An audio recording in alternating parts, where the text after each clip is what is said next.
चलिए देखिए, आज हम लोग जो पढ़ेंगे क्लास 10 का लेसन नंबर फर्स्ट वास्तविक संख्या, जिसमें हम लोग जो है यूक्लिड विभाजन एल्गोरिथम के बारे में जानेंगे। ठीक है कि यूक्लिड विभाजन एल्गोरिथम क्या होता है। इससे जो है आपके एग्जाम में जो है प्रश्न आते हैं कि यूक्लिड विभाजन एल्गोरिथम के आधार पर क्या करें, एचसीएफ ज्ञात करें।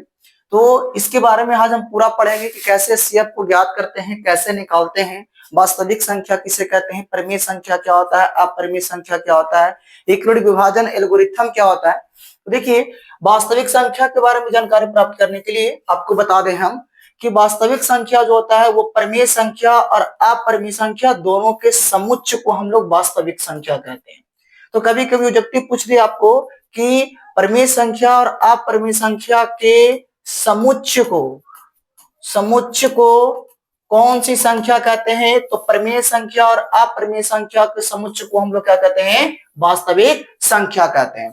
परिमेय संख्या किसको कहेंगे, तो वैसी संख्या जो आपको p बट्टा q के रूप में हो उसे परिमेय संख्या कहते हैं, या जिस संख्या का पूर्ण रूप से वर्गमूल प्राप्त हो उस संख्या को भी हम लोग कौन संख्या कहेंगे, परिमेय संख्या कहेंगे। फिर से सुनिए बाबू, परिमेय संख्या और अपरिमेय संख्या के समुच्चय को क्या कहते हैं, वास्तविक संख्या कहते हैं। परिमेय संख्या किसको कहेंगे, वैसी संख्या जो p बट्टा q के रूप में हो तथा जिसका पूर्ण रूप से वर्गमूल प्राप्त हो उसे हम कौन संख्या कहेंगे, परिमेय संख्या कहेंगे। अपरिमेय संख्या तो वैसी संख्या जो p बट्टा q के रूप में नहीं होना चाहिए और जिसका वर्गमूल प्राप्त नहीं होगा, वो हमारा कौन संख्या कहलाएगा, अपरिमेय संख्या कहलाता है। देखिए, वर्गमूल का मतलब बाबू समझ लीजिए कि √9 है, इसका पूरा वैल्यू आएगा तो प्लस माइनस में 3 आएगा, ये हमारा हुआ परिमेय संख्या। लेकिन रूट अगर 5 है तो इसका आपका वैल्यू नहीं आएगा बाहर पूर्ण रूप से, तब वो हमारा कौन संख्या कहलाएगा, अपरिमेय संख्या। ठीक है, परिमेय संख्या समझ गए, वैसी संख्या जो p बटा q के रूप में हो और जिसका पूर्ण रूप से वर्गमूल प्राप्त होना चाहिए। लेकिन एक शर्त है बाबू कि q का वैल्यू जो है वो नॉट इक्वल टू 0 होना चाहिए। कहने का मतलब p में ऊपर में कोई संख्या हो जाती है, 0 हो, 1 हो, 2 हो, 3 हो, 4 हो, 5 हो, 6 हो, कुछ भी हो सकता है, पर q में कभी भी 0 आपका नहीं होना चाहिए। q जो होना चाहिए हमेशा प्राकृत संख्या होना चाहिए। धनात्मक पूर्णांक हो, ऋणात्मक पूर्णांक हो सकता है, ठीक है, पर q कभी भी 0 नहीं हो सकता है। अपरिमेय संख्या जो p बटा q के रूप में नहीं हो और जिसका पूर्ण रूप से वर्गमूल प्राप्त नहीं हो उसे हम लोग कौन संख्या बोलेंगे, अपरिमेय संख्या कहते हैं। अब देखिए, यूक्लिड विभाजन एल्गोरिथम क्या है। कह रहा है कि यूक्लिड विभाजन एल्गोरिथम के अनुसार प्रत्येक धनात्मक पूर्णांक a को किसी अन्य धनात्मक पूर्णांक b से इस प्रकार विभाजित किया जा सकता है कि शेषफल r जो होगा उसका मान 0 के बराबर हो या 0 से बड़ा हो, लेकिन b से हमेशा छोटा होना चाहिए। समझ लीजिए बात को, क्या कहता है यूक्लिड विभाजन एल्गोरिथम, कहता है कि अगर कोई जो है कोई एक a नंबर है, ठीक है, कोई धनात्मक पूर्णांक है a, इसको हमको क्या करना है कि b से क्या देना है, भाग देना है। b से क्या देना है, भाग। और जो भाग देने पर जो है जो शेषफल प्राप्त होना चाहिए, जो क्या प्राप्त होना चाहिए, शेषफल, इसका मान जो होना चाहिए वो 0 हो सकता है, 0 से बड़ा हो सकता है, 0 से बड़ा हो सकता है, ठीक है। और जो b होगा, b को बोलते हैं भाजक, वो भाजक से हमेशा क्या रहेगा, छोटा रहेगा। भाजक से क्या रहेगा, छोटा। किसके अनुसार, यूक्लिड विभाजन एल्गोरिथम के अनुसार। यूक्लिड विभाजन एल्गोरिथम क्या कहता है कि a कोई धनात्मक पूर्णांक है, इसको b कोई धनात्मक पूर्णांक से भाग दिया जाए तो शेषफल का मान जो आना चाहिए वो 0 आ सकता है, 0 से बड़ा हो सकता है, पर भाजक से हमेशा क्या रहेगा, छोटा रहेगा। देखिए, यूक्लिड विभाजन एल्गोरिथम के अनुसार लिख भी दिए हम कि a इज इक्वल टू हमारा क्या होगा, bq प्लस में क्या होगा, r होगा। a हमारा क्या होता है, वो होता है भाज्य, b हमारा क्या होगा, वो होगा हमारा भाजक, और r हमारा क्या होता है, तो वो होता है हमारा शेषफल। ठीक है, आप लोग एक और चीज जानते होंगे, ठीक है, कि भाज्य बराबर हमारा जो निकल कर आता है, भाज्य बराबर भाजक गुना में भागफल और प्लस में क्या होता है, शेषफल। ठीक है, हम लोग भाज्य को किस करते हैं, a से, भाज्य को भाज्य को किससे, बी से, भागफल को किससे, क्यू से, और शेषफल को किससे, आर से। तो ए बराबर यहां से निकल के आएगा बी क्यू प्लस कितना आएगा, आर। जहां जो है आर का वैल्यू जो होना चाहिए, जहां आर का मान वो 0 से क्या होना चाहिए, बड़ा होना चाहिए या 0 के बराबर होना चाहिए। ठीक है, जहां जो आर का मान 0 से बड़ा या 0 के बराबर, लेकिन बी से हमेशा क्या होना चाहिए, छोटा होना चाहिए। बी से हमेशा क्या होना चाहिए, छोटा। यहाँ बीच में आर होगा। ठीक है, ये आपका होगा वैल्यू आर। ठीक है, आर का मान 0 के बराबर, 0 से बड़ा, और बी से हमेशा क्या होना चाहिए, छोटा होना चाहिए। तब वो हमारा किस रूप का पालन करेगा, इक्विटी विभाजन एल्गोरिथम पर क्या है, आधारित है। अब देखिए इक्विटी विभाजन एल्गोरिथम के आधार पर हम लोग एचसीएफ कैसे ज्ञात करते हैं। ठीक है, यूक्लिड विभाजन एल्गोरिथम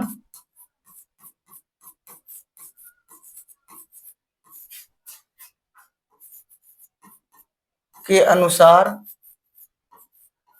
एल्गोरिथम का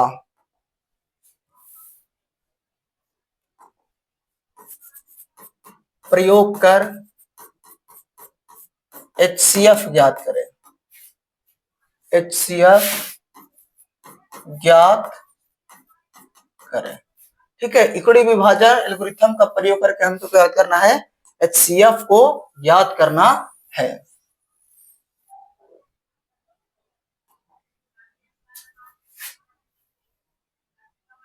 ठीक है, इक्विटी विभाजन एल्गोरिथम का प्रयोग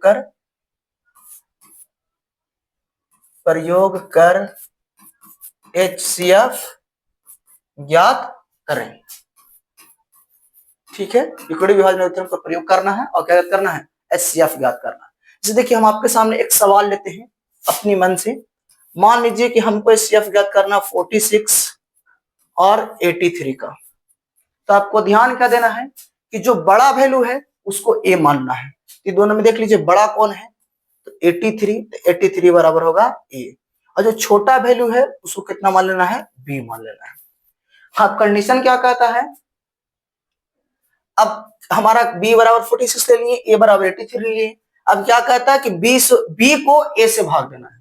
ठीक है, तो क्या करेंगे, 46 को हम 83 से क्या देंगे, भाग देंगे। तो हमारा कितना मरतबे लगेगा, एक मरतबे चेक कर लेते हैं। 6 2 जा 12, 4 2 जा 8 9, 1 मरतबे लगेगा तो कितना हो जाएगा, 46।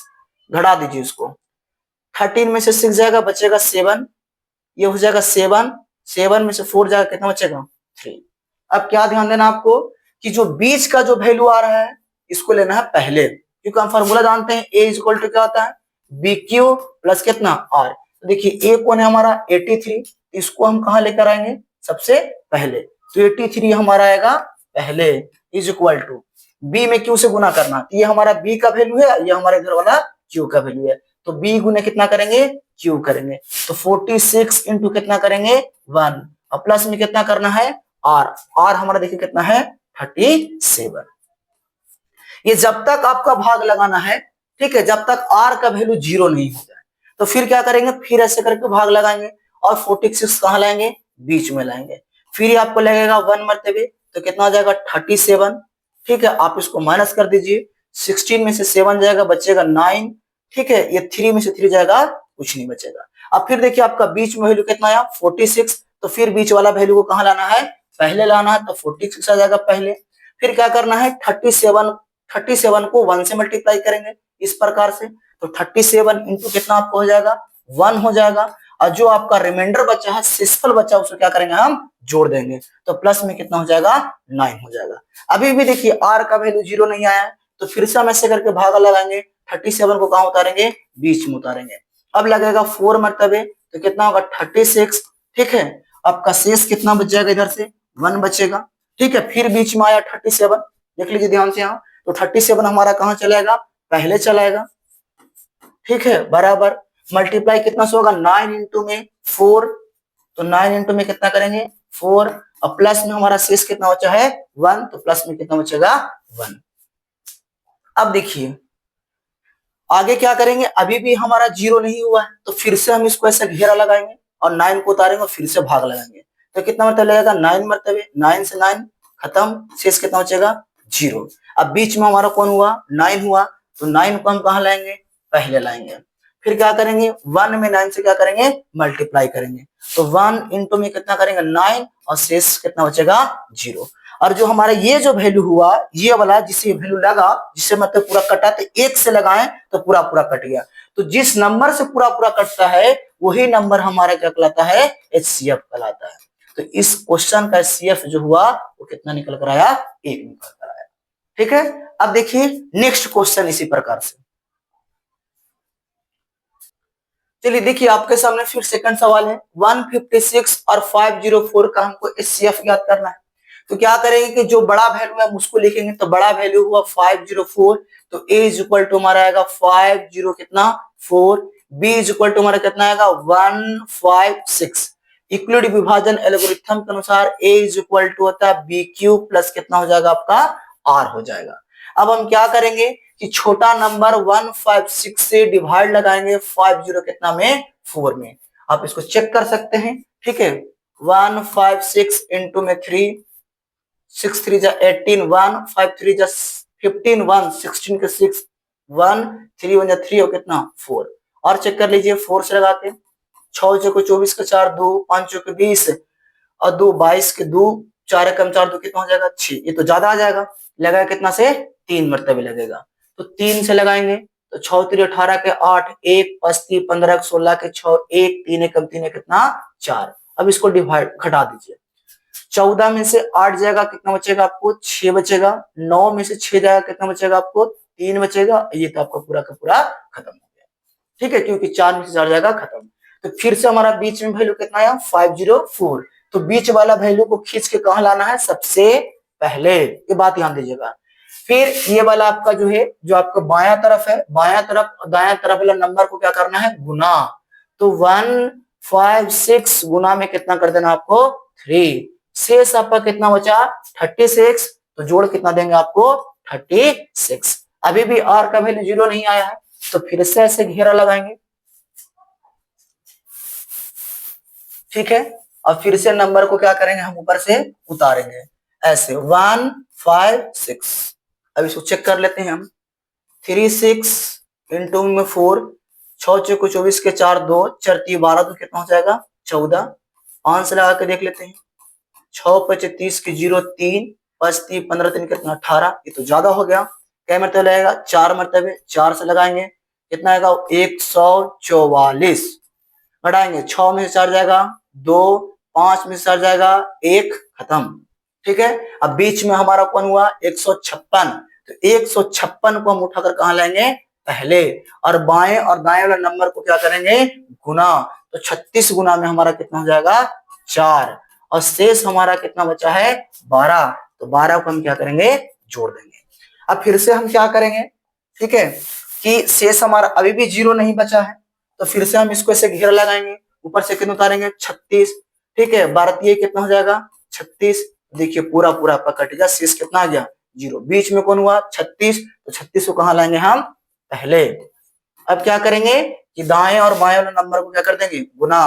तो 12 गुना में कितना हो जाएगा 3, और शेष कितना बच जाएगा आपका 0। तो यहां से जो जितना मरतबे लगा है पूरा पूरा नंबर, इसे देखिए 12 से लगाएं तो पूरा पूरा 0 शेष बचा। तो एचसीएफ हमारा जो आएगा वो आपका कितना निकल कर आएगा 12 निकल कर आएगा।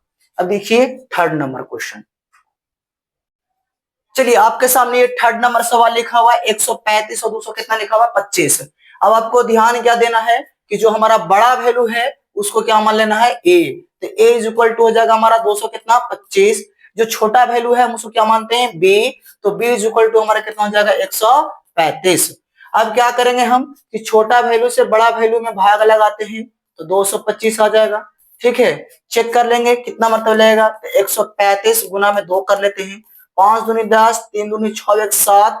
ठीक है, 2 एकम 2, 270 ज्यादा आ जाएगा, लेगा कितना मरतबे 1 मरतबे, 100 कितना आ जाएगा 35। अब घटाएंगे इसको, 5 में से 5 जाएगा 0, 12 में से 3 जाएगा कितना बचेगा 9। ठीक है, ये तो आपका खत्म हो गया। जो बीच में वैल्यू है उसको उठाकर कहाँ लाना है, सबसे पहले।